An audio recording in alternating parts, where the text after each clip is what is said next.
مساء الورد والياسمين، مساء العسل. اليوم بسوي لكم معكرونه، ما اعرف شو يسمونها، بانيه مانيه. المهم بسوي لكم معكرونه صوص احمر بالربيان، بس بطريقتي برعايه مؤسسه السويدان للمواد الغذائيه. عجبني، دائما اشتري من عندهم، يبيعون بالجمله وبالحبات.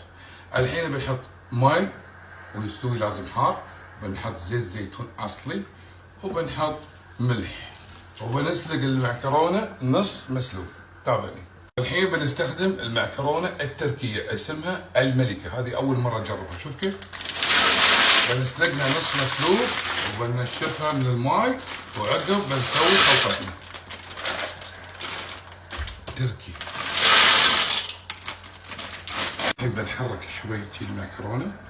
اهم شيء تحطون شوي زيت، انا حطيت زيت زيتون اسبت ما تتلاصق، ونخليها نص مستوي. طلع الحبه شي وتشوفها نص مستوي وتنشفها من الماء. الحين بنجهز التتبيله او الخلطه. بنحط الزبده البقري، وبنحط معاه الزيت الزيتون الاصلي.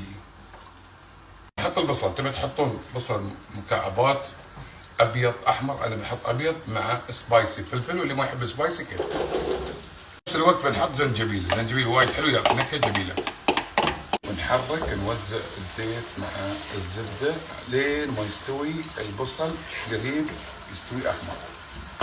وقبل ما يستوي البصل الاحمر بنحط الجزر عشان يبي له وقت يستوي. نحرك عشان يختلط الزيت بالنابل. الحين بنحط الثوم كمية اللي تبون، انا احب وايد احب ثوم زياده. تحريكه بسيطه ونعطيه لمده دقيقتين عسبه يعني ياخذ اللون والثوم شوي يخف ريحته. نحط فلفل اسود ملعقه وسط، نحط بابريكا يعني فلفل حلو تقريبا نص ملعقه. شوح يا بيبي، شوح وعدل وكثير عجبني. نحط الفلفل الحلو ونشوح لمده دقيقتين. نحط معجون ملعقه كبيره، يعني ملعقه طعام 4 معالق طعام، انا حطيت ملعقه كبيره، ونشوح لين ما تتسبك الخلطه مع المعجون. الحين بنحط قطعتين ماجي خضار، ماجي خضار، وشوح لمده دقيقه. الحين بنحط الربيان وبنشوحه لمده دقيقتين. الربيان ما يحب الطبخ الوايد، نشوح عشان التتبيله تدش مع الربيان.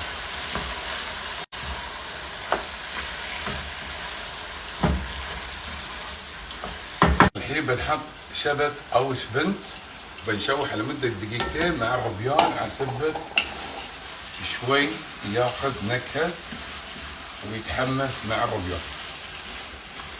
الحين استوت نص مستوي المعكرونه، بنصفيها وبرش عليها ماي بارد.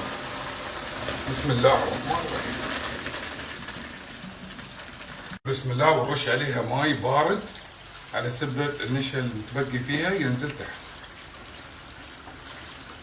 الحين نرش الملح. عجبني، اموت على الحشيش، اي شيء اخضر اموت عليه. حطينا شبنت او الشبت، والحين بنحط كزبره وبنشوحها لمده دقيقتين عشان تذبل شوي. حرك يا بيبي حرك. نحط عصير الليمون الفريش، حرك لمده دقيقتين عشان الخضار الشبت والكزبره يذبلن شوي. الحين نحط عصير الطماط الفريش، نخليها لين ما تغلي اول غليه.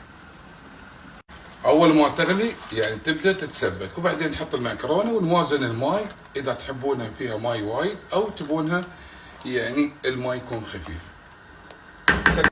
سكر الجدر وتريه لين ما يغلي. طبعا اول ما تسبكت خلطتنا بنحط المعكرونه ونخليها. عجبني. بسم الله الرحمن الرحيم. نحطها واول ما تغلي بسم الله الرحمن الرحيم غسلناها مره ثانيه بالماء. بسم الله الرحمن الرحيم. نجلب، اذا شفناها يبينها ماء نحط لين ما يكون ماي فوق طبقه المعكرونه.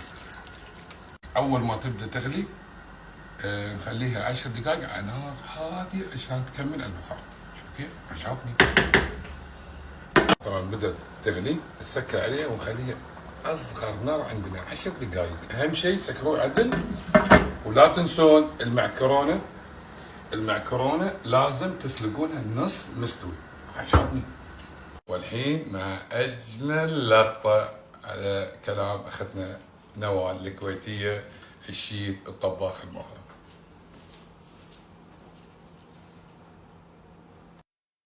بسم الله بسم الله يا رب.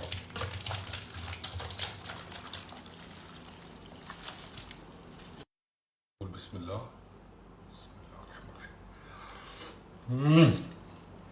عجبني.